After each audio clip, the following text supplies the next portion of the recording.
On the one hand, regulators need to sort of look at their approach to M&A. Well, they totally fucked up there, didn't they? Because why did they allow Nokia and Alcatel-Lucent to merge?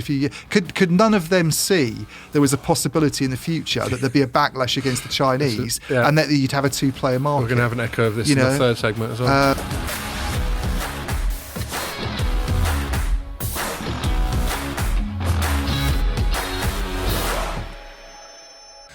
Hello, and hold on a sec. Just get the hands ready. Ian, there's a little wipe for you there, mate.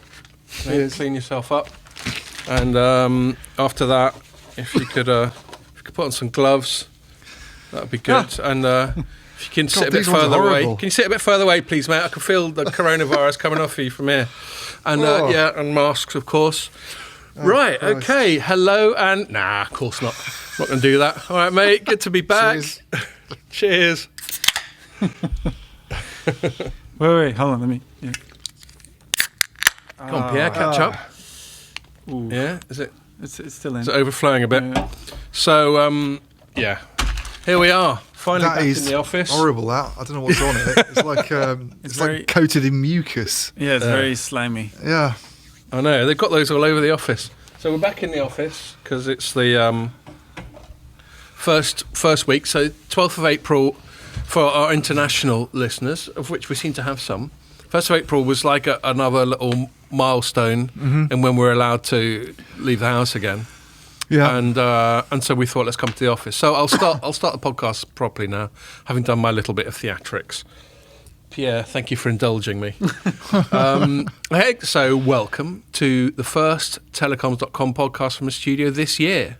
Oh my God. First for like 4 months. Bloody hell. For like 25 episodes or something like that. So good to see you again, guys. Yeah. Nice to know you exist in the flesh. Now that we're in the studio again, it doesn't feel that long since we were here, oddly enough. No, but, that's because we've done so little with our lives in the intervening time. Yeah. But yeah, it's good to be back, and we've got some beers, and we're going to go out after. And I've been enjoying seeing some footage of people going out in Soho and all that. Do you know, it feels different from the last time lockdown lifted, which was like June of last year, June, July. Summer, yeah. And I went out in Hitchin, and no one was out. I thought it would be carnage. That's half the reason I wanted to go out. I wanted to see all the young people just falling about the place. It wasn't only open, was it? You could actually go inside the pubs and you could go inside, whereas now you can only actually go into beer gardens. Also, last time it was much warmer, yeah. I know, and yet no one went out. But nobody came out. So it's freezing now, and you can only sit in the beer garden, and yet it's busy. So I think culturally what's changed is that time people were still quite spooked. Yeah. And now they've had a year and they've thought, hold on a sec. You know, and I know, I'm not belittling the people who've been ill and who've died. There is a vaccine as well. Yeah, there is a vaccine, but I bet you half the people are out haven't had one. I mean, all the people under 50, isn't it? Well, that's true. I only just was able to sign up. I'm 49. I was only just able to sign up for later on this month. So, I hope I don't turn into a zombie. That's not very responsible, is it? Social media. You will get much better 5G reception. You'll be all right. Yeah. I'll be all right. Mrs. already had her first one, so at least if I get it, I won't give it to her. Yeah. Cool. So, hurrah. It's good to be back, isn't it?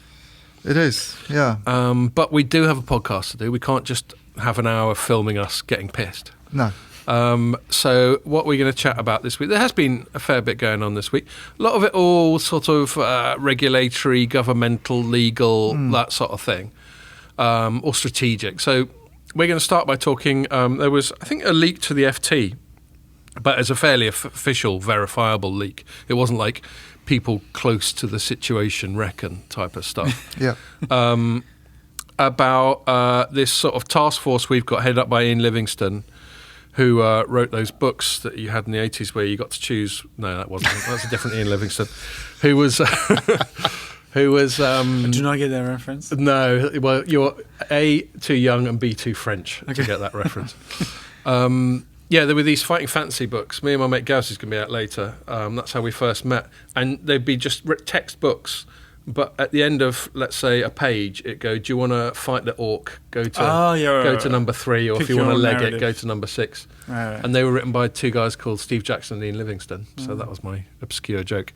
But no, this Ian Livingstone used to be the head of BT or something. Yeah. And now he's chairing this task force that the government's got that says like, what we can do about It's the telecoms. UK Telecom Diversity Task Force, Oh, which yeah. sounds like it's an effort to get more people from Asia. I know. For once, diversity African doesn't mean communities into. Yeah, for once, diversity doesn't mean that. Although, give it time. Yeah.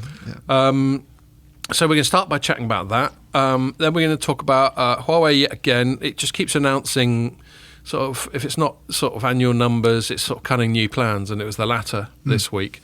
And they were sort of, in their Huawei way, indirectly addressing the shit they found themselves in, thanks mainly to the US government. Yeah. And, quite reasonably, they didn't actually moan about it that much. They were just like, all right, here we are. What are we going to do about it? Yeah. Was more or less what they said. So that'll be our second one. Our last one, we're going to talk about the merger between Virgin Media and O2 in the UK has been pretty much approved, bar one more month of presumably moaning from BT or whatever. So I don't know if are there other people moaning about it that much, because consolidation can work in their favour anyway. Yeah, well, we'll I'm see. I jumping the don't gun know. here, I just know that there's still a window for Yeah. stakeholders to say it. It's just my shitty way of characterising all feedback as moaning. Yeah. So we'll talk about that, and might talk about sort of M&A in general, tech regulation in general, that sort of thing. So, yes, and just to remind you that if you're watching this on the site, you can also listen to it on... I've forgotten where you can listen to it for a sec. You can also watch it on Facebook and on YouTube. Pretty much anywhere. And you can listen to it on iTunes, SoundCloud, Spotify, and loads of other things. I don't know if you can catch it. I've got my my special. There had to be no other T-shirt worn today. That's I the only one think. I can wear today. So there we go. Good for me. Yeah. Good for you getting out of the house and doing things. 49 going on 15.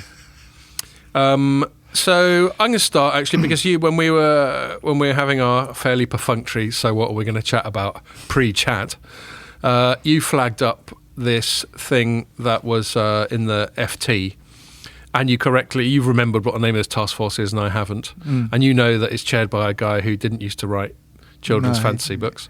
So I think you're the better qualified to kick this one off. I can, yeah. So this has been coming for a while. The UK Telecom Diversity Task Force, I think is the full name of it, was set up last year by Oliver Dowden, who's a government minister for tech, basically, although his proper job title covers things like sports and media. It's such a weird department. DCMS, isn't it? Bloody weird. Yeah. What the hell sport and stuff has got to do with telecom vendors, I don't know. But anyway, he set this up shortly after, I think, they'd taken the decision to ban Huawei and ZTE from the country's 5G market on the grounds that they're just kind of too risky.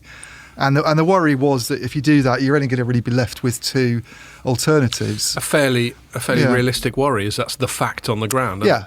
So they've basically reduced diversity by banning Chinese companies, and now they're worried about it. And the response has been, well, we need to increase diversity. We need to do something about it. It's a classic government thing. Yeah.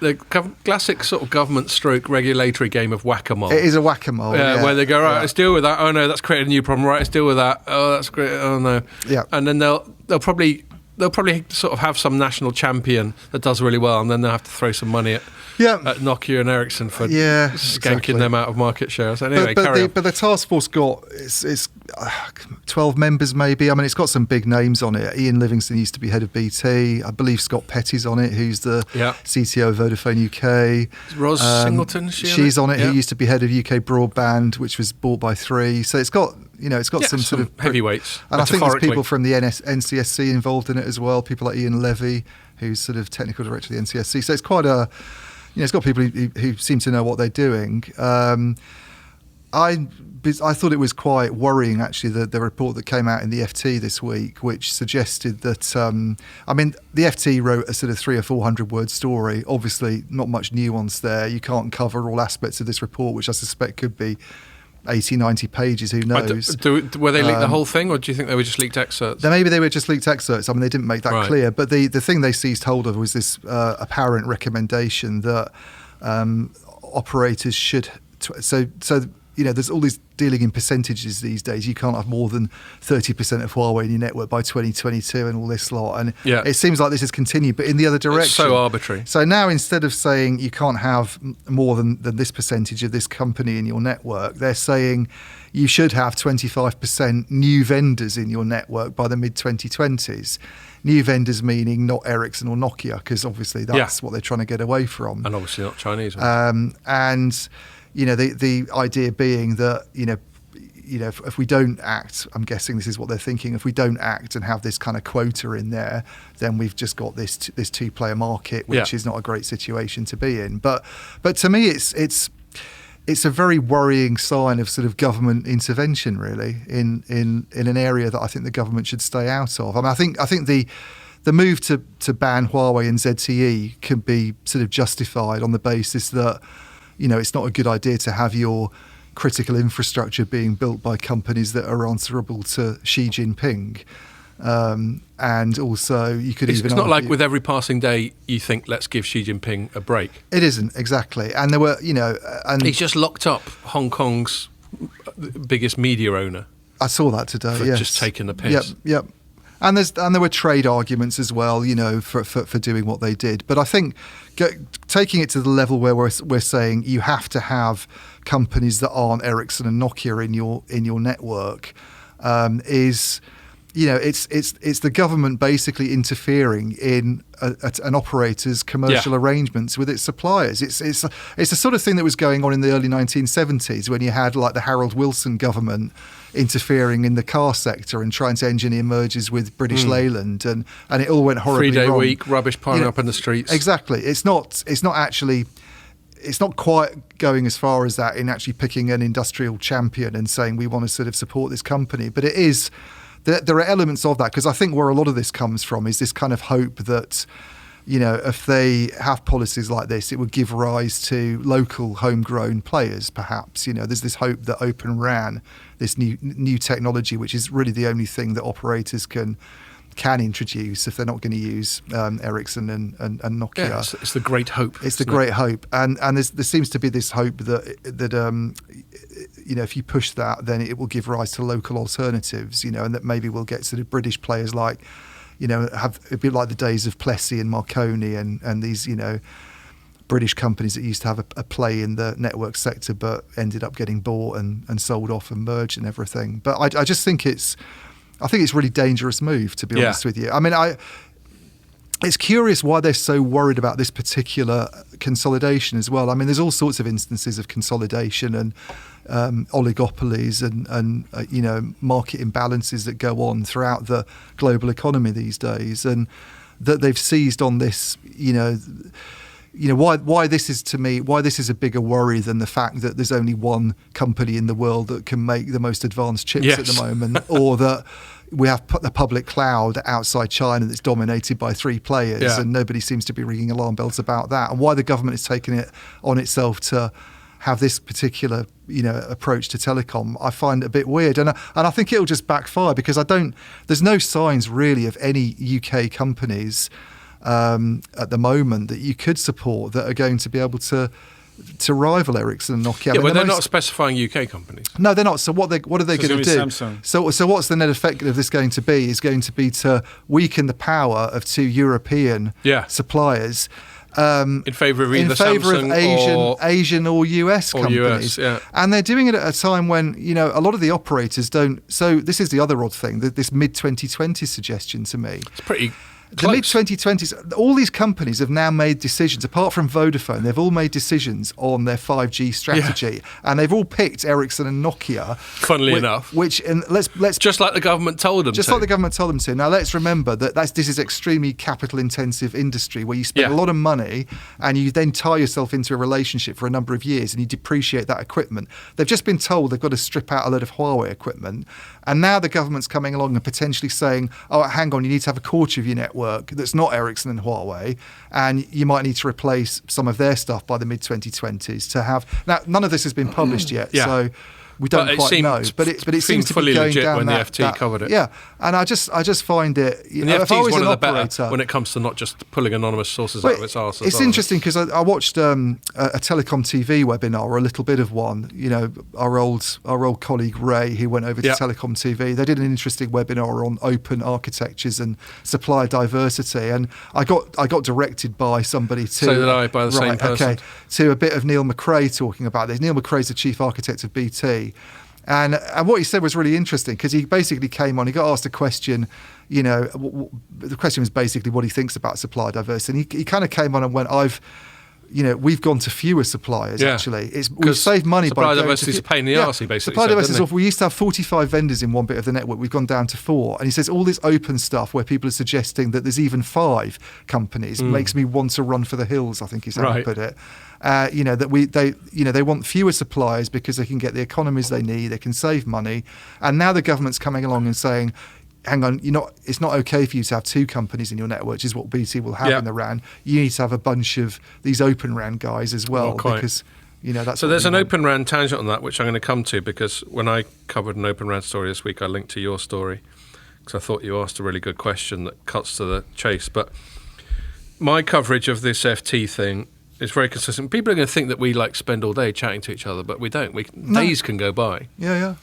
Most of the time during the week, apart from the pod, whenever we chat, apart from to just moan about the lockdown or something. It's not about work. It's usually moaning about the lockdown. The only time it's to do with work is normally me.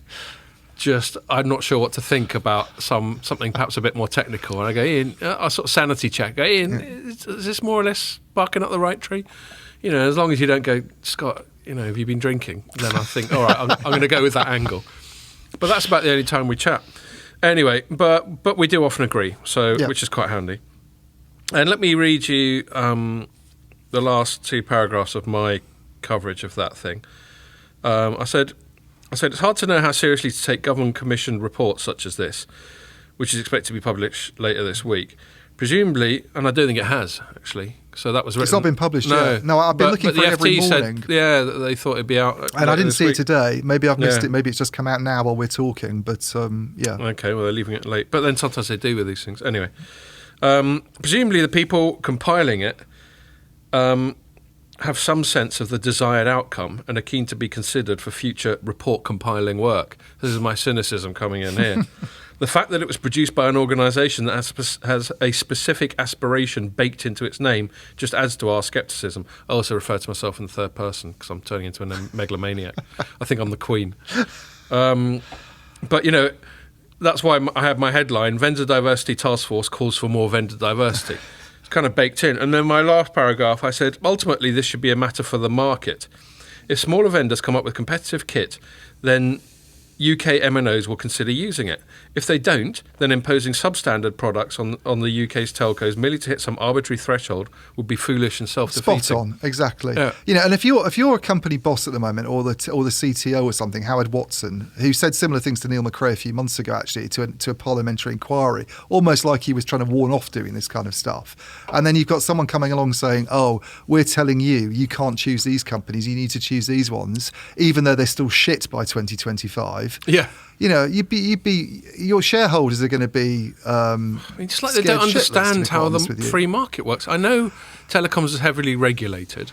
Not to this extent, but it's only heavily regulated. Well, prior to all this Huawei stuff, it was only regulated when it comes to things like pricing. Yeah.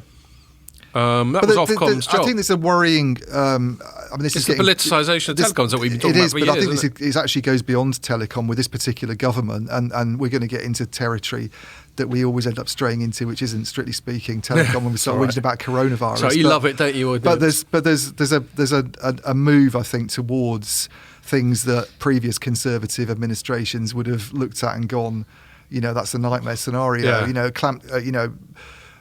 The attitude to civil liberties, for instance, the whole approach the state takes towards things like this, towards industrial policy. A lot of this stuff that we're seeing at the moment is the kind of stuff you'd have associated with Harold Wilson, as I say, in the early 1970s. Proper socialist. You wouldn't expect it to be coming from a Boris Johnson-led Conservative government. Yeah, if it had been Corbyn doing it, you'd have gone, what do you expect? Some of this is the kind of stuff you would expect under a Jeremy Corbyn. I mean, I suspect it'd be even more extreme, John actually. McDonnell. But telling companies which suppliers to use. I mean, it's one thing that the China argument I can buy on the grounds that, you know, if there's a security risk there, and there's also ethical considerations. Even we wouldn't have bought,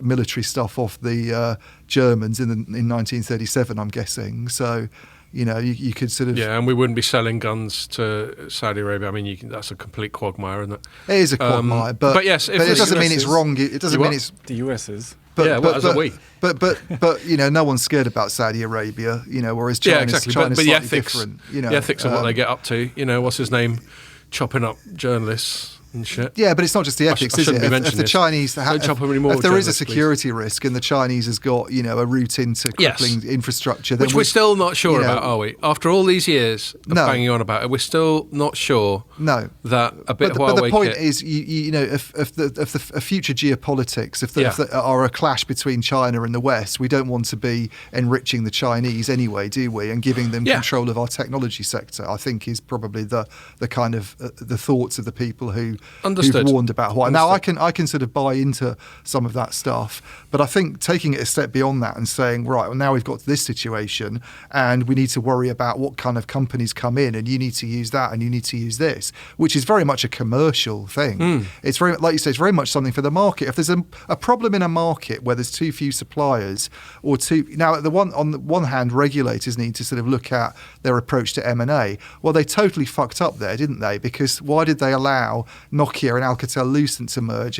Could none of them see there was a possibility in the future that there'd be a backlash against the Chinese, and that you'd have a two-player market? We're going to have an echo of this in the third segment as well. And yet they didn't. So they kind of screwed up there, and you know, and it's kind of up to the market to resolve, really. I think at the moment, you know, the operators themselves they themselves say, a lot of them, they want to have more competition in the market, and there are initiatives underway to bring that about. It's not up to the government to say you need to go out and buy a quarter of equipment from someone. It's just silly. And then, I mean, you know, not only do you get this this precedent set, as you were talking of governments telling private organisations what they can do, you know, and I know we have laws and all that sort of thing, but they're constantly sort of expanding the remit of those laws. Yeah. You're going to get all kinds of laws of unintended consequences. Yeah. Like, I think I even used that expression in my write-up. Well, it's because you're a good fucking writer, mate. You know, you could have little companies suddenly spring up where, lo and behold, they're actually funded by Ericsson or Nokia, and they've or you could have, or you get the thing I talked about where you get substandard kit coming in. I see. You'll also, I mean, one of the unintended consequences is that you know, as I say, you force these companies into swap outs not that long after they've already had one. You end up, not really doing anything for UK industry because the alternatives just aren't there. Right. Because that in itself, this policy in itself, is not going to produce UK alternatives to Ericsson and Nokia, is it? All it will do is potentially make a BT. But I don't think this is a protectionist thing at all. I mean, I was just going to lead up to this, actually. Who is this for? Who is this policy for? Because if it's the operators moaning about how now they've got a duopoly and so Nokia and Ericsson are in a much stronger position to dictate price, and perhaps not accusing them of anything, but behave in a pseudo-cartel-like way. Yeah. In other words, Ericsson raises his prices on a bit of RAN kit, and Nokia goes, well, we might as well fucking raise our price as well. Whereas if there's 3, 4, 5 ones, the ability for sort of spontaneous, uncoordinated cartel-like behaviour is much smaller. That's why duopolies are still dangerous, because, you know, if you and I had the total market for Star Opperman in the UK, and we were supposedly in competition with each other. I was doing them for a £5 a bottle. I put them up to £6. You've got a choice of, do I stay at £5 and hopefully take some business from Scott, or do I put it up to £6 and we're both coining it? Yeah.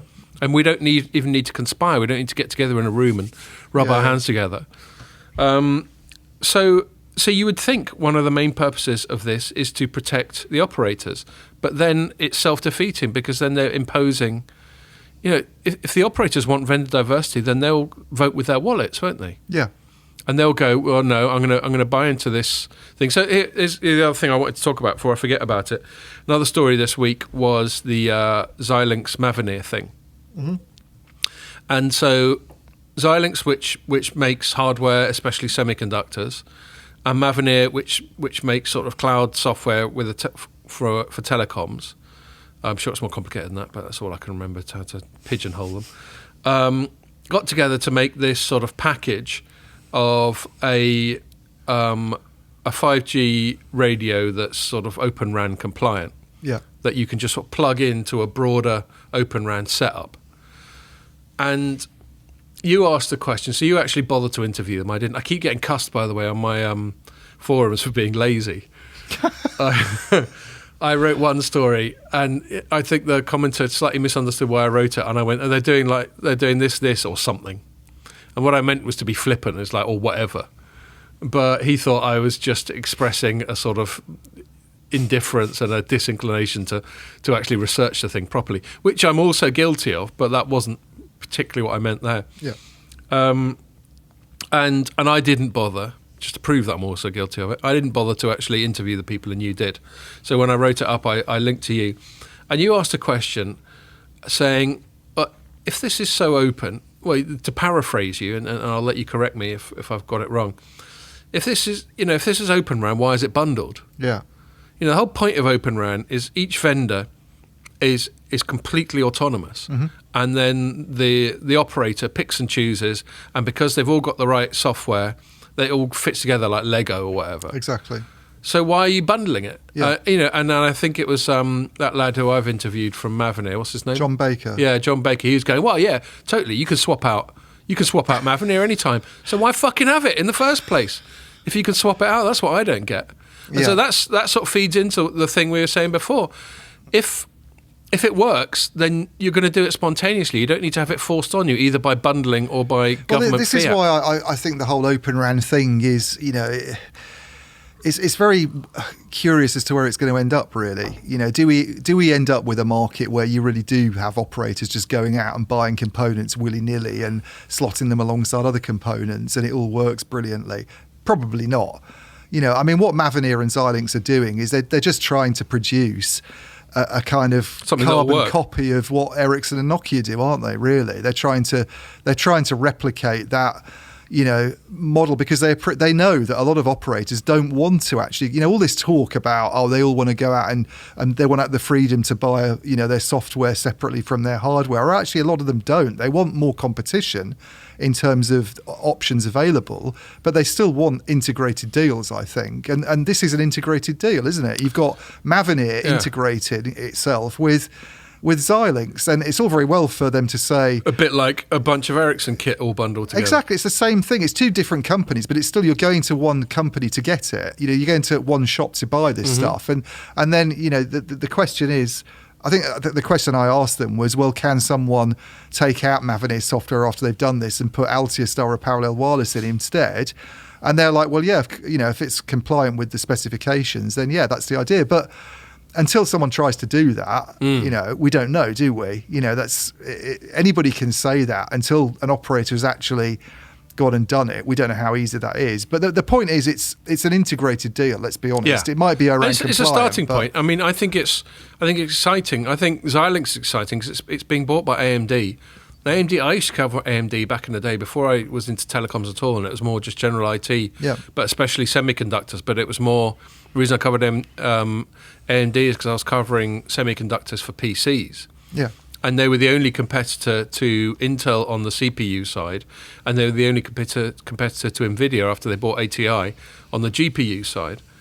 And they were a bit shit at both at the time I was covering them. They were a bit like, Nokia buying Alcatel-Lucent, in that the process of that M&A sort of diminished them for quite a long time. But now they're on the up. If you look at their share price, it's going exponential. Yeah. And they're kicking ass, and they're in the right place at the right time. Well, Xilinx would have been a good move. They're very successful, and they're doing buying very well at the moment. Yeah. And so the fact that Xilinx has got a lot of interest in telecoms at the time of Open RAN, and it's being bought by AMD, which is doing really well, and so it's got some capital. I think it's quite exciting for this diversity, but just let it happen. Yeah, If they're good, it will happen. exactly. And as for Mavenir, I'm just totally above my pay grade to make any qualitative comment about the quality of their stuff, but they've been around for ages, presumably for a reason. Yeah. And they seem to be positioned in the right Not doing way. a lot, And not they're doing a lot always of in the Open RAN conversation. stuff, though. It should be Right. said. I mean, that's still very nascent. Most of their revenues come from other areas. So We always associate them with like NFV and that sort of thing, was it? yeah, they're in Virtualization? core as well. Right. They have a lot of other activities. Most of the money at the moment is not coming from Open RAN. I mean, that's No. possibly the biggest opportunity for them because the RAN market's bigger than. But they're positioned. core They're and one of other the stuff they're companies in. that's in the right Yeah, they're place. hoping they're one of the companies in the right place and hoping Yeah. to do well out of this. I mean, it's really, really hard to say how Open RAN is going to pan out. Yeah. It's very, very hard to predict, Gabe. and this is probably why. Get Andrew Lincoln in to tell us. Gabe. Yeah. But well, I mean, I think even Gabe would say there's still a lot of uncertainties. I mean, analysts can make He would, though. He'd he's sit on got the a more fence, wouldn't he? qualified Especially if he's opinion. on the pod. Should I call him and put him on the spot? He's Yeah. free now. He's obviously going to have a more qualified view than I have because he's Gabe would not like being suddenly called up. He's in the live thick of on all the pod. this, but it's just really hard to say. I think because there's. You hear such contrasting things from the companies, from the operators themselves. You'll hear one message that the operators want lots of diversity and they want the freedom to mix and match. And then you've got people like Howard Watson, who's no small person in the telecom industry. He's a CTO of BT, for God's sake, saying we want fewer suppliers. I mean, his view is what they really Was it want. McRae or was it Watson? Watson said It the was same McRae. thing. Oh, yeah. Watson said the same reflecting thing a Watson. few months okay, ago right. to a parliamentary inquiry about all this. I think probably hoping to head off some of this stuff actually about using more companies in your There we network. And the thing, what I think he wants, right, and this is probably what a lot of operators want, is they want a market where there's more than three options.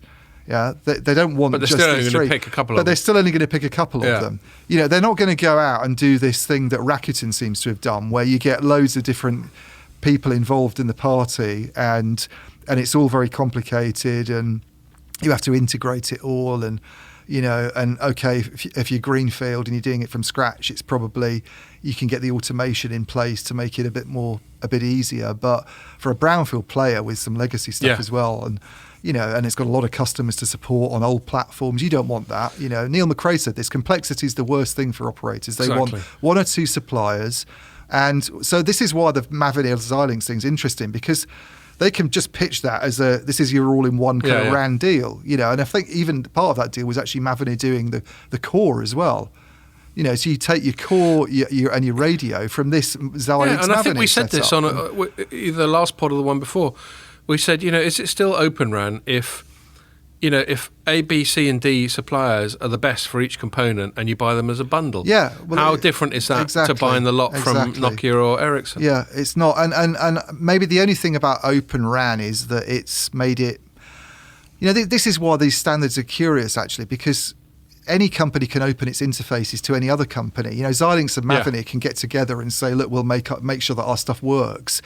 That they're saying they've done it based on the ORAN alliance. Yeah, there's open and there's open, isn't there? But Nokia could go and work, and has done. In fact, they go and work with other companies. I think Ericsson has had arrangements, I think, with Fujitsu in the past. For radio stuff, and so that they can open their interfaces to other companies and make sure that there's no problems. But it doesn't mean it's based on open specifications. An open specification to me is something where you take your Xilinx radio, like as the example I was giving. Let's say you buy this product that Xilinx and Mavenir are offering, and then in a year's time you go, well, I don't really like Mavenir anymore. I actually prefer Altiostar's software for some reason, and maybe this is the other thing that's complicated. Actually, how does it work commercially? This sort of thing, pricing wise. But let's say you did want to come along and get rid of the Mavenir and introduce another software player. Can you just do it like that, and plug in that software and it works, and you don't have to do any testing at all, really, and you can have... That's what a specification should do. And I don't think they're going to do that, are they? Are they going to do that? Well, they might eventually, but not by the middle of this decade. So back to the story. So I sort of posed the question, who's it for? Is it for operators? I think, your analysis there says no. It's not for operators. So to me, it's just pure politics. I think all of this is politics. One thing I've learned during this coronavirus period, I look at UK government policy, with the exception of the vaccine, where credit where it's due, we've kicked ass on that one. We're like second only to Israel or something. Third. Israel's Third. apparently UAE. UAE. Okay. Israel's having a great time at the moment. Apparently, there's no infections or I know. anything. Did I you was read telling that? you, there's more people that have been vaccinated than people who live there. Yeah, but it's People nice have to got know vaccine that, coming out their ears in I Israel. mean, this is a tangent. We can go back, but apparently they tried to introduce this passport I system. read the and same nobody article uses in The it. Spectator, Yeah, nobody yeah. uses it at all, No, exactly. which is really encouraging. I think. But leaving that aside, our policy, certainly for 2020, seemed to be dictated basically by what is everyone else doing, especially the US and Germany and France, maybe. Although initially, I think it was, what is China doing? I think a lot of lockdown was inspired by the fact that it seemed to be effective in China. Now, there's two problems with that. Firstly, you don't know what to believe coming out of China, official channels. And secondly, it's a lot easier for them to lock down because it's a more authoritarian regime in the first place. But anyway, and the reason I'm doing this isn't just to go off on a massive coronavirus. I got my little stunt out of the way at the start. Is to say that I sometimes get the impression that with all this Huawei stuff, it's been similar. I mean, we know that we only really banned Huawei because the Yanks told us to. At the start of 2020, Pompeo. Yeah. Oh, by the way, I heard a podcast with Pompeo on Megyn Kelly. He came over really well. Not like some Trumpist nutcase at all. But, I think he was just doing his job to the best of his ability. So anyway, but yeah, he came around and he was hassling everyone, and Trump was hassling everyone. Apparently got on the phone to Bojo and gave him a hard time.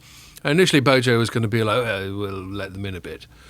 And then Very good. And then Trump got on the phone, what the fuck are you doing, asshole? And he went, okay, that's a good point.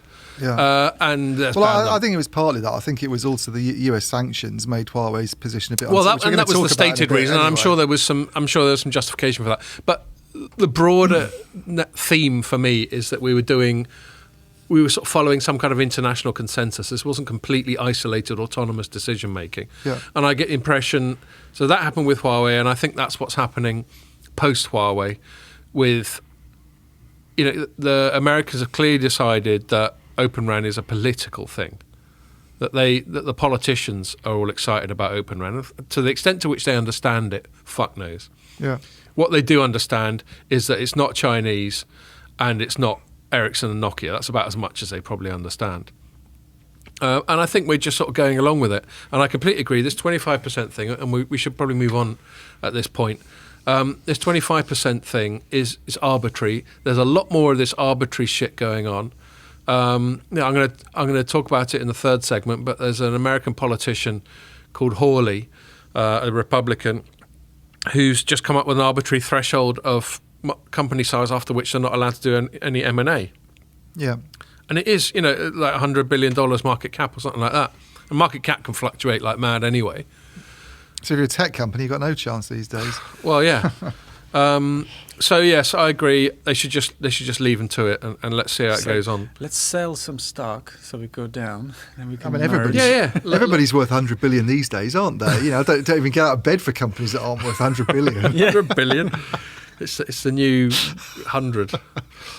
Okay. So talking about Huawei, as we are inclined to do, they're kind of in the shtuck. I mean, there's some more peripheral stories before we get into the core stories that I covered this week.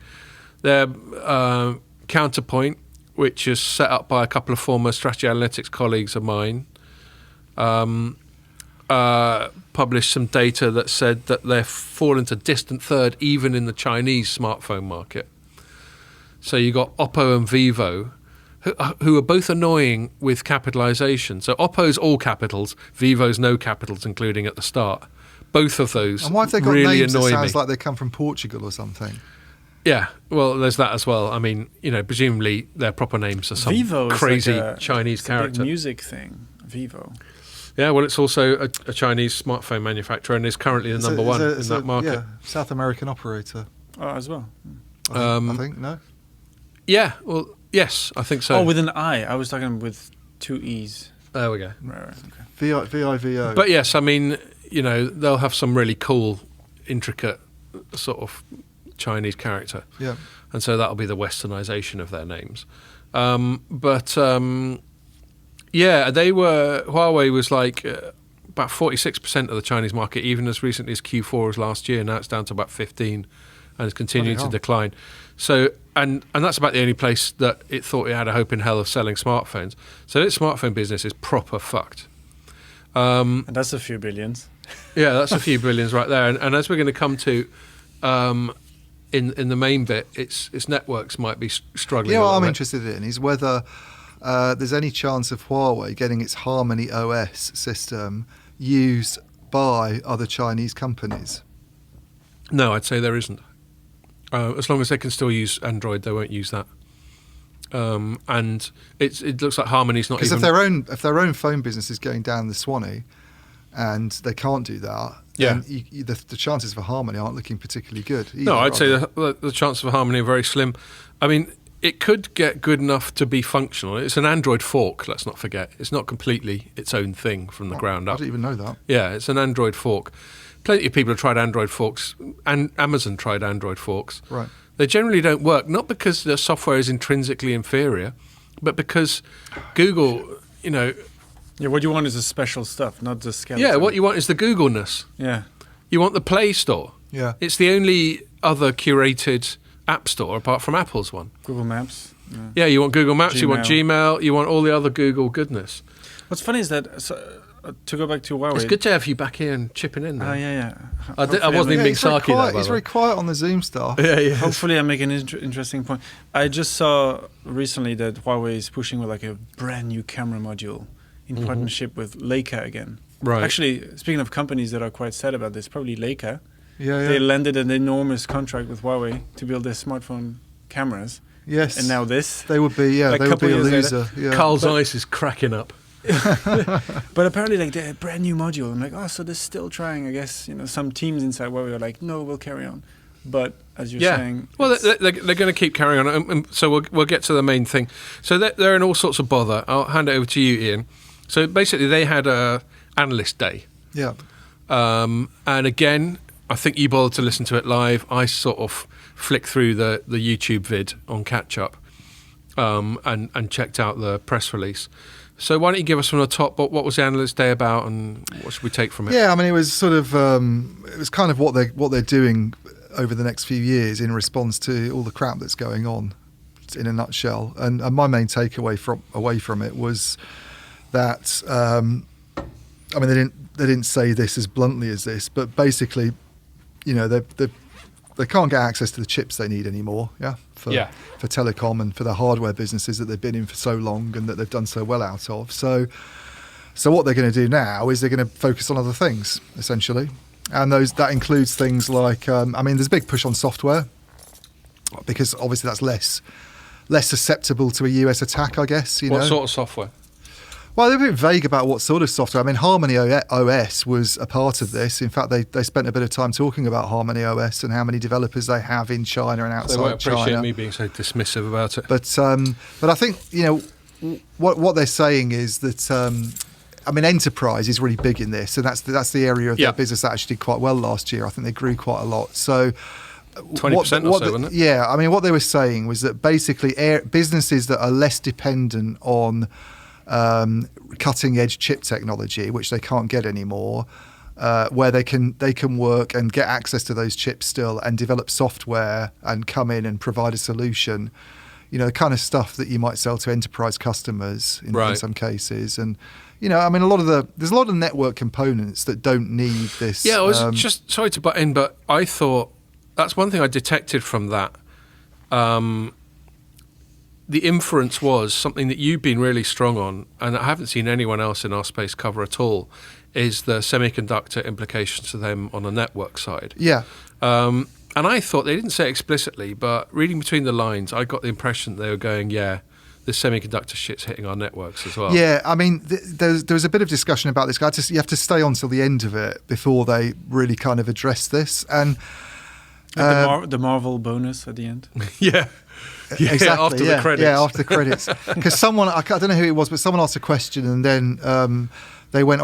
Eric Shue, I think it was. He was doing the whole sort of shebang, really. But he sort of went off on one about chips and I mean, they still seem to have this hope that alternatives will emerge to TSMC is the big one, clearly. Yeah.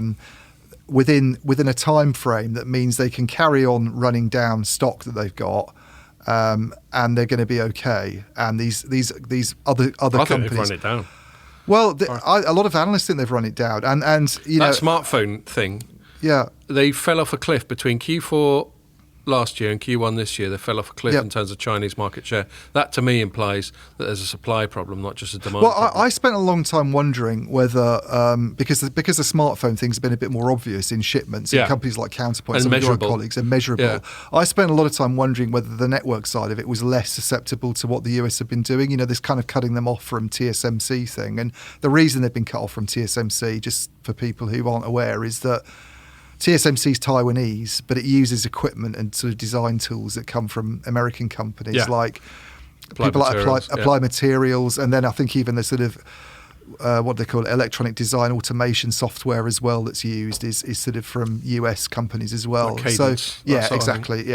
So they can't use TSMC, and the reason that it's bad for smartphones is that TSMC, if you want to get access to the cutting edge processes, the stuff that's made with what it is 7 nanometer and 5 nanometer technology. Well, 7 nanometer, the only two options at the moment, as I understand it from loads of analysts, and in fact Ericsson more or less confirmed it this week as well without kind of naming companies, but it's only really Samsung and TSMC that are the options at the moment. Even I think that's known. Even Global Foundries doesn't have this. I think that's known. Yeah. And on 5 nanometer, it's only TSMC actually. Even Samsung's not quite at that level.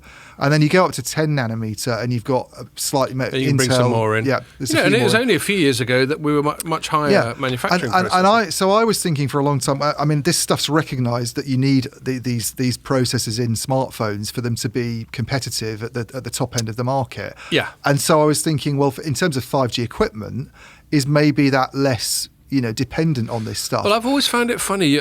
I don't disagree with your point about networking equipment, but I've always found it funny, given that my understanding of why smaller manufacturing processes are good for phones is because you can fit more processing power into a particular very constrained environment. Yeah. I just always got the impression that networking gear wasn't such a sort of physically constrained environment. So why do you need? It's just as constrained. Right. So you need to get basebands. Yeah. And so stuff. for massive. So I spoke to a guy called Michael Begley this week, who's at Ericsson, and he's their head of RAN compute, basically, to try and get on top of this. And I've spoken to other people as well, analysts who say, the 5G network stuff needs the deep submicron as well. But I've not heard it from a vendor. And he said basically, for 5G equipment, anything that's done in baseband, which is the kind of the number you're crunching like massive amounts of data. Crunching the signal at the other end from crunching the phone, the signal, isn't it? And decoding it and all that. You would be on the latest node technology. So there's the most competitive. So their kit. stuff's not on 5, but it's on, a lot of it's on 7 and it's on 10. Fair enough. And then the digital front end, which is a part of the radio unit itself. Where you're also actually putting some baseband functions with things like massive MIMO into the radio unit. You've actually got to push that into the radio unit. So a lot of the digital processing goes on inside the unit. That's true, because one of the things that all these kit vendors are saying is that we've got increasingly small, compact. Energy efficient, and that's all about the silicon. So you need that to be really competitive as well. So even for the digital front end stuff that's in the radio unit, it needs to be on the latest process technology. So you can't get away from it. And I said to him, so what happens if you weren't able to use 7 nanometer stuff? And he said, well, basically you end up with a performance issue. Right. Not and an it's issue. Just not competitive. It's just not as competitive anymore. Then you're a second tier player. And then I also and then you've got asked to be him, cheap as chips. Yeah, I mean, Ericsson was very keen to be distanced from any kind of comments about competitors. Yeah. So I didn't ask him this in the context of what Huawei's been saying this week, but I did ask him because one of the things Huawei said was one of the reasons they want to invest more in software and push more heavily on software is they sort of feel that they can compensate for not having access. Yeah, if they can optimize things more, then maybe they don't. The suggestion was maybe they don't need access to the. So if you can't get to TSMC, companies like SMIC, as far as I'm aware at the moment, are on 14 nanometer, and then maybe that's good enough. But I said to Michael, from Ericsson, can you use software to sort of compensate for going down the nodes and not having something as advanced? And he was like, there's still going to be a trade-off. Because you're basically having to use a less sophisticated algorithm, if you don't have. And how could your software be so much better than your competitors that it compensates for a couple of? Yeah. So whatever Huawei says about using software to compensate and hoping that alternatives will emerge before they run out of inventory, nobody really believes them. Yeah. No. It's just not a convincing story. They're going to have a really bad 2021, I think, a really tough 2021, because they've got these issues that have already shown up on the smartphone side, and they're going to have more problems on the network side this year. We don't know I'm curious as to know what's going to happen in China, even with the rollout there. Because there's still a lot of base stations this year that are scheduled to be deployed, and now maybe because they've got most of the massive MIMO stuff done last year, it's not so much of an issue, and they can make do with less capable components. But and maybe a lot of that kit. There is another consideration there, by the way, and maybe this is interlinked as well. It's also interlinked. So it could be that a lot of that kit is already in a warehouse ready to go. Yeah, but it could on be. The flip side, there were some stories recently, wasn't there, about all three of the big Chinese MNOs trying to sort of collaborate more and network share a bit more and lower their costs, and create great efficiencies. There's two build-outs happening. There's China Broadcast and China. Is it China Broadcast and China Mobile are doing one of them, and China Unicom and China Telecom are doing the other. So it's two kind of infrastructure projects. But as I understand it, this year, because they spent last year investing in these 700,000 base stations for urban areas, those are the ones that mainly use the massive MIMO gear. The stuff that's happening this year is more about rural communities and less capable network equipment. So maybe they can fall back on lower quality components. But the thing that I find weird is... But it could be that also they're looking to... this knock-on effect, because we don't talk about ZTE, but presumably ZTE is struggling to get hold of this kit as well. Well, ZTE is not on the entity list anymore, so ZTE can buy from TSMC. I know, but they can they? Yeah. Oh, I always assumed those things were just like broad brush ZTE came off the entity list because it paid the fines. Yeah, and then it was up and running again. So that just says how incoherent the American policy is. Well, so they're saying that maybe Huawei. It's a good story that's not been written yet. I know. But maybe Huawei's feeding all this info to the Chinese military, but ZTE isn't. Even though ZTE, I think, has got much more official ties to the Chinese state. I know all people ZTE listen to this going, Scott, shut the fuck up. Well, one thing to look at is whether ZTE's role in China starts to get even bigger. I think there's quite an even split actually in China between ZTE and Huawei. I bet you they still struggle to get hold of certain kit. Anyway, I just think it could be... Well, they can buy from TSMC. Yeah, apparently so. But I wonder if they can. I know officially to the best of our knowledge, they can, but I wonder if in practice they can. It's funny, and in the meantime, the Chinese military is circling Taiwan, pissing them off. I know. Well, this is the thing, isn't it? They just banned a bunch of Chinese supercomputing companies. Yeah. On the grounds that they might help out the Chinese military. Now, again, that's sort of consistent with what they've been doing since Trump kicked all this stuff off. But are you saying there's no US companies, supercomputing companies that help out the US military?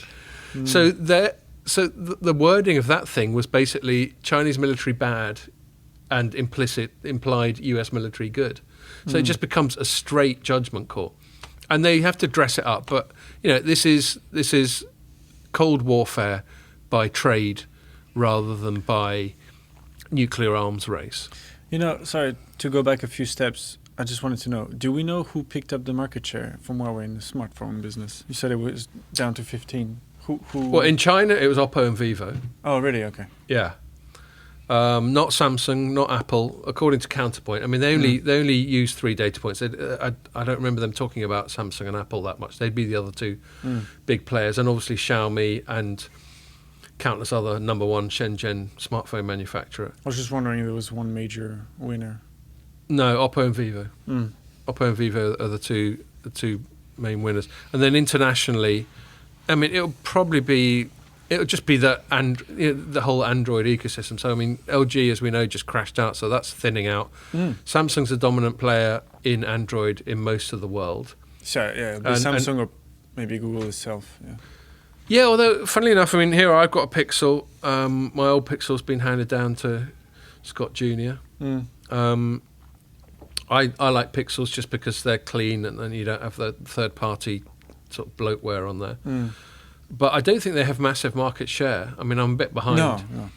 No. So you've got, Sony's still around, bless them. Yeah.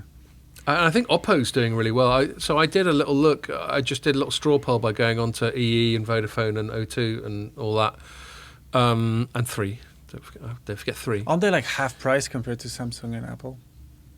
Not necessarily. I mean, they've got the full range. If you're Oppo, or whoever, and you produce something that's got the latest Qualcomm Snapdragon in it, and the latest screen and camera and all that, you're going to charge it. You're not going to sell yourself short. So yeah, I'd say Oppo's doing pretty well. I was surprised to see how much Oppo there was on like EE and Vodafone and that sort of thing. But Samsung's still the daddy in Android, and obviously Apple's got its own thing going on that's going just fine. Just on the Huawei strategic pivot, because we've gone off on a tangent a bit, but I mean, one of the things they're saying is they're talking up a lot is cars actually at the moment, automotive. Yes. It's a massive sort of not to actually make their own cars, but to partner with Chinese companies like... I think they're making their own cars. No, they're not. They deny they're making their own cars completely this week. Right. Okay. And I don't understand why they would make their own cars. It wouldn't suit them at all, their business model. So what They'd be better off being a software they're better off. So they've component. got an agreement with Beijing Automotive. They've got another one with Guangzhou Automobile, I think it's called.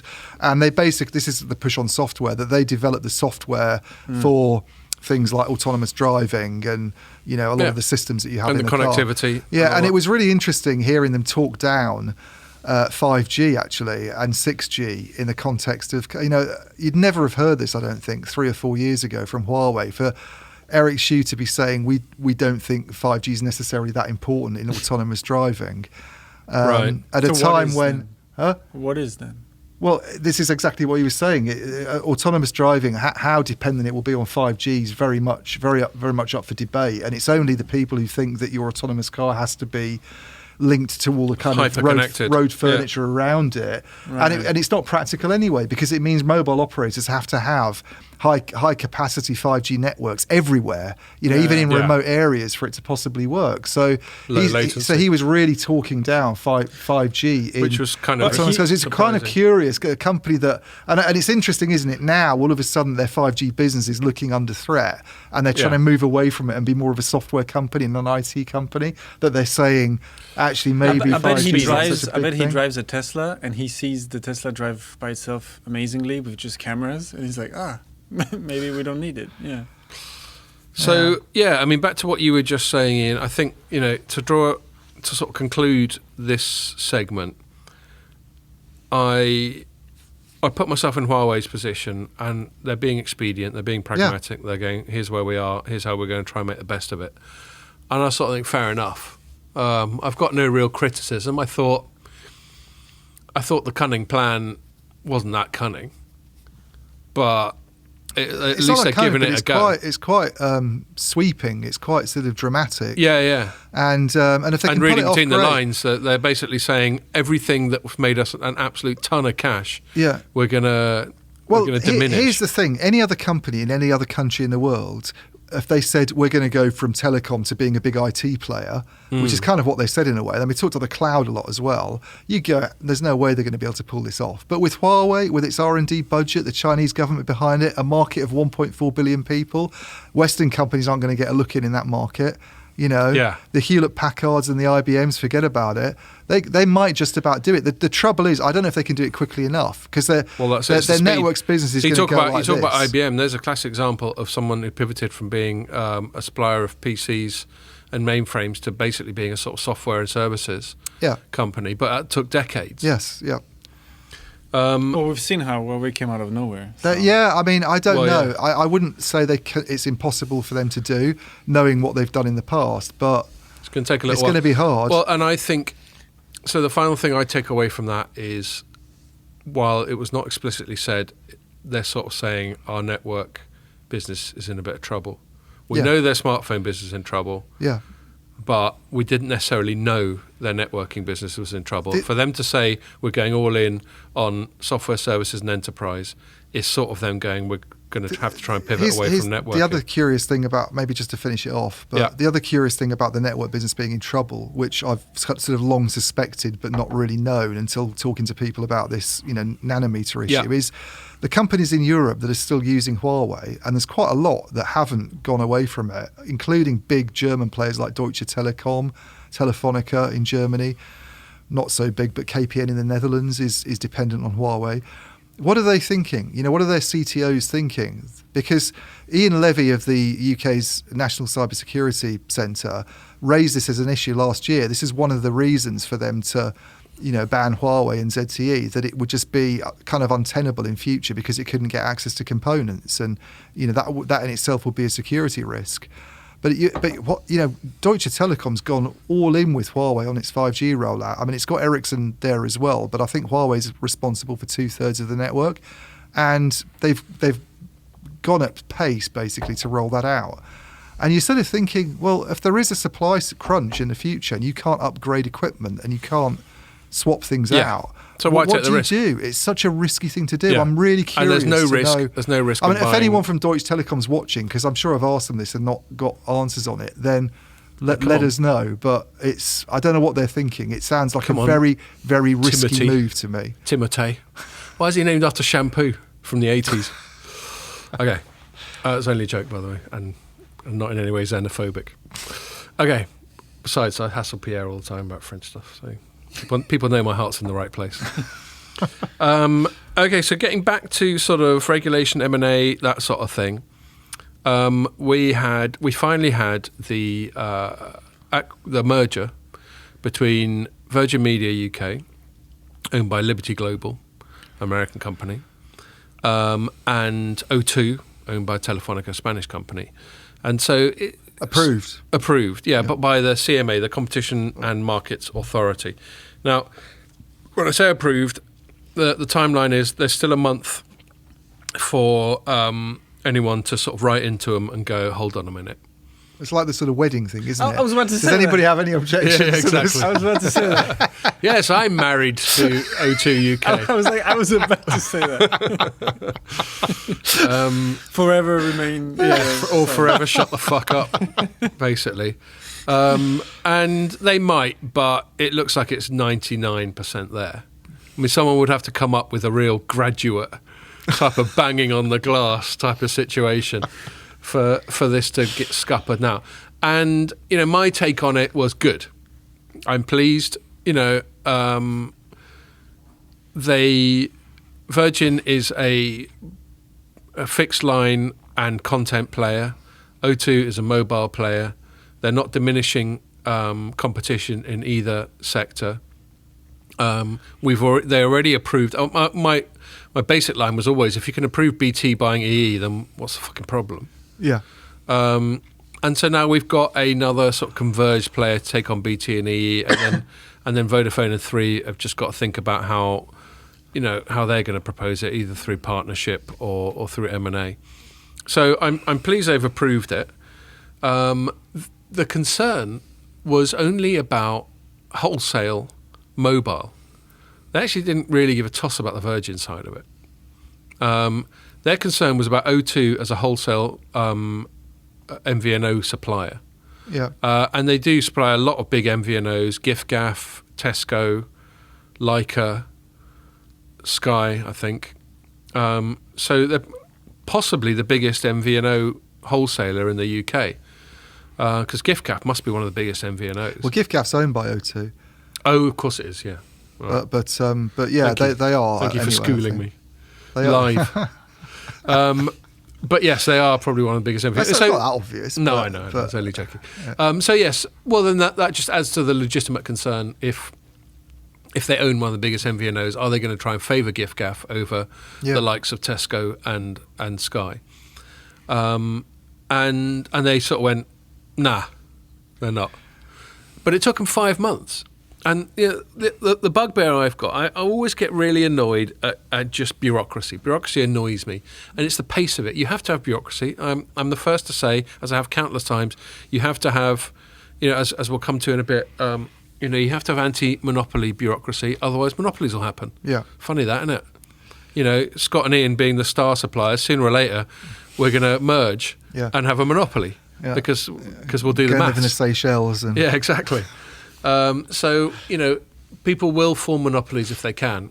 So there has to be scrutiny of M&A, but yes, it doesn't make much sense. That the combined Virgin Media and O2, whatever it's going to be called, it's still making money out of all these MVNO contracts.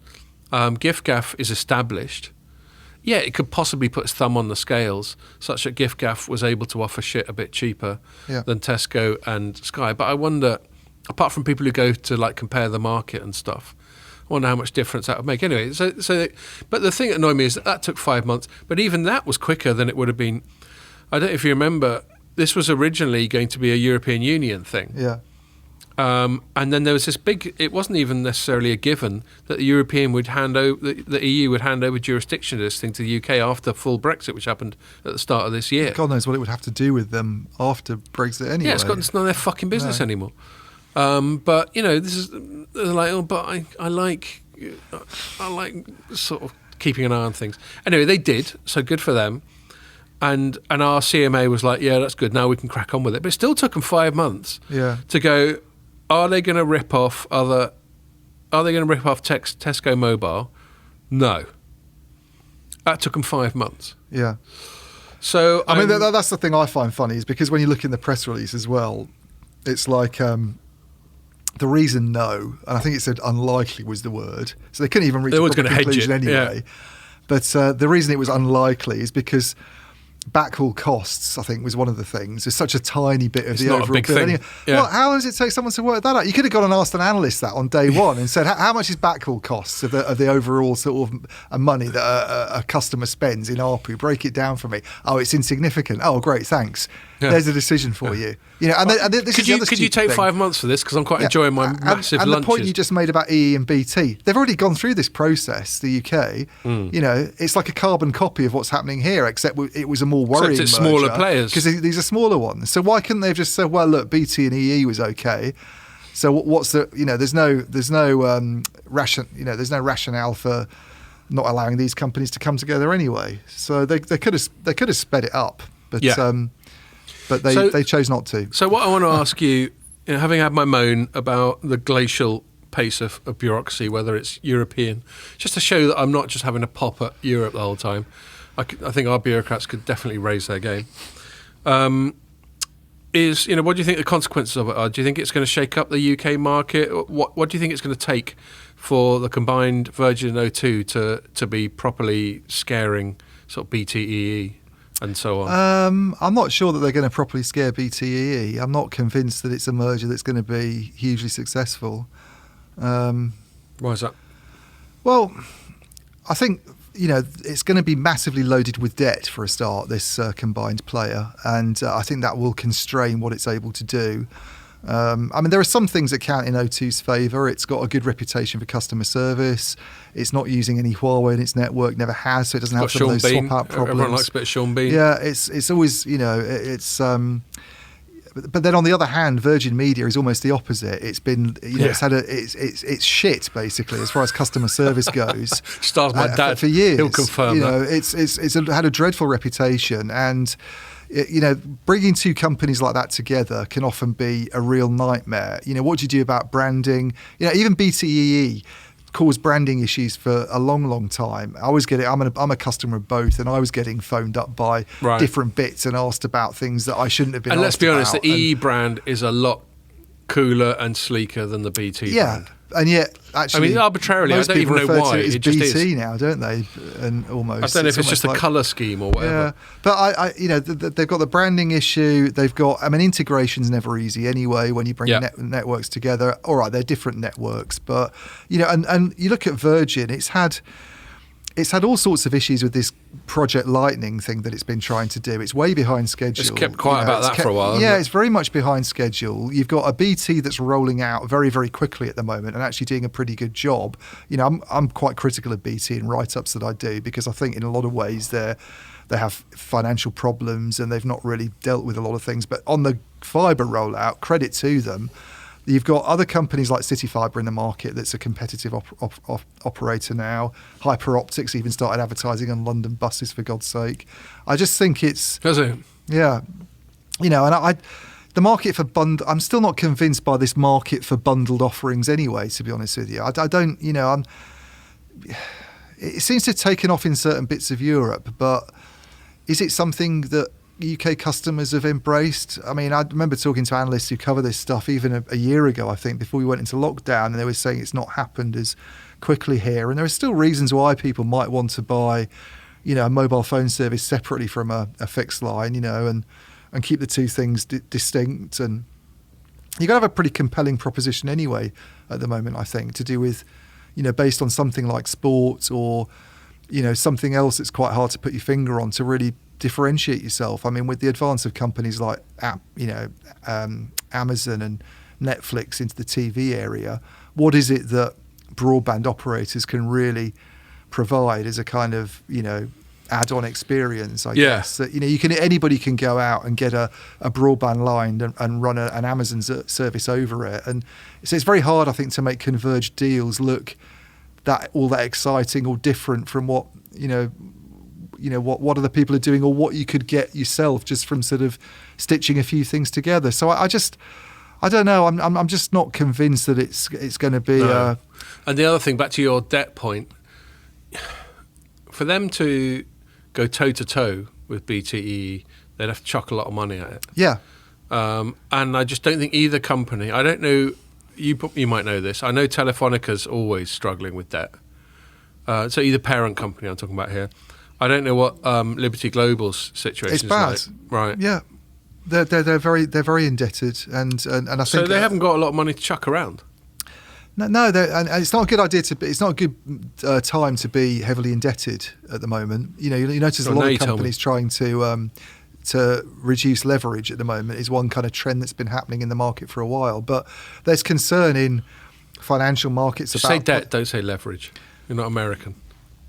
I'm just using it in the financial sense. I'd never use it to mean use or anything. All right, but, I'll let you off. But watch it. But there's a lot of concern in financial markets about potential rise in interest rates, over the next couple of years. You don't want that happening when you've got because they've been at this low forever. That's bad. Then if you're if you're not very profitable and you're struggling to grow sales and you're having trouble on that sort of basic, income sheet sort of level, profit and loss statement level, then it can make things really awkward for you. So. Yeah, I don't know. I'm not saying it's definitely going to fail. I wouldn't stick my neck out and say that. But I just think it's going to be quite tough for it to. I don't think just being this, this converged operator, an operator that has two things, means that they're all of a sudden going to eat up loads of business that BT's been picking up. No, so I think it, and I'm not going to go off on the other tangents that I've written about because we're over time already. Pierre will be relieved to hear, but. I will say that all I can really see it being is the sort of poor man's BTE. And actually, there's nothing wrong with that. Good headline. Yes, BTE. They'd love that at Virgin Media in 02. Okay, well, sorry. But obviously you don't market yourself as poor man's, but you go for this like T-Mobile US. In fact, their lad, I was just trying to look for a picture of it. Their lad they're putting in charge, Lutz Schuler. He's got a bit of a John Ledger thing going on. He's got this 80s baddie haircut going on. Yeah. Well, maybe he'll be. Who knows? Maybe he's Virgin Media's CEO anyway, isn't he? Exactly. So I mean, but I'd never heard of him. So he obviously hasn't got a very high profile. But maybe they'll go rebrand yourself as a Ledger type. But I think they've got to come out and they've got to. One thing T-Mobile did very well. I don't know how well in terms of results, but in terms of marketing and exposure, this uncarrier thing has a certain resonance to it. And I think that's what they've got to do. They're not going to be able to chuck money at it. They're not going to have the fixed line network to match BT's. O2's mobile network's fine, but it's not better than anyone else's, that's for sure. So I think they've got to come in. They've got to be punchy. They've got to be undermining. They've got to be attacking BT and EE the whole time, Yeah. and position themselves in the same way as T-Mobile has done in the States as this sort of, they're trying to rip you off, but we care about the little guy. It's all bollocks, but that's the marketing. We care about a little guy. We'll be honest with you, but like, funnily enough, a bit like what BT does with its sub-brand PlusNet. Yes. And they got that northern bloke who goes, "Oh, we're just like good, honest fucking broadband," and it's like, it's broadband. It's not a loaf of bread. That's not Sean Bean, is it? No. Well, there we are. So they should stick with Sean Bean. They go, "You got a northerner. We got Sean Bean, and he's a more famous northerner." So how do you like them apples? He's Ned Stark for Christ's Exactly. sake. And he's Boromir. Yeah. Oh and yeah, all that. yeah, right, yeah. 006. Yeah. Well, Sean Bean's a ledge. He's he's doing Yorkshire tea ads. He is. Yeah, I mean, he stands up there, sort of getting all excited about Yorkshire tea. He's the pride of Yorkshire. So yes, I think that's what they do for the marketing. They position themselves as the plucky upstart. Yeah. And that might work, but I can't see them ever being more than that unless their parent companies find some cash. Cool. Okay, I think we've done well over an hour, haven't we, Pierre? Mm-hmm. So that was good. Isn't it great to be back? Hey, cheers, mate. So much easier. Yeah, cheers. Hopefully it doesn't go on for a few weeks and then get cancelled again. I know, because someone sneezes. Yeah, we'll see. But yeah, that was all good fun. And thanks a lot for sticking with us, and make sure you join us for the next one.